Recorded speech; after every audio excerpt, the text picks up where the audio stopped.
এই পৃথিবীর মানুষ আপনার লাশ রেখে বিয়ে খাবে। আপনি দেখেন নাই, রিসেন্টলি দেখেন নাই? আপনারা দেখেছেন তো সোশ্যাল মিডিয়ায়, লাশ এক কোনায় ফেলে রেখে বিয়ে খাচ্ছে,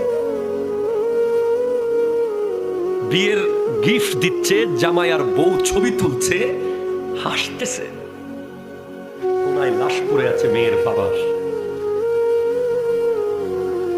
দিল ছিঁড়ে গেছে ভাই। কার জন্য করছে?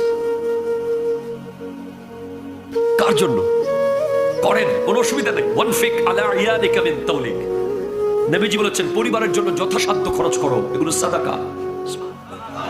বাট আপনি কখনো, আমি জাইনুল আবেদিনের কথাগুলো আপনার কড়া মনে হতে পারে, কখনো আপনি আশা করবেন না যে জীবিত অবস্থায় কেউ আপনাকে বাবা দেবে অথবা মরার পরে কেউ আপনাকে বড় আদর করে রাখবে। এই আশা আপনি করিয়েন না, নিজেরটা নিজে করে যান। ঠিক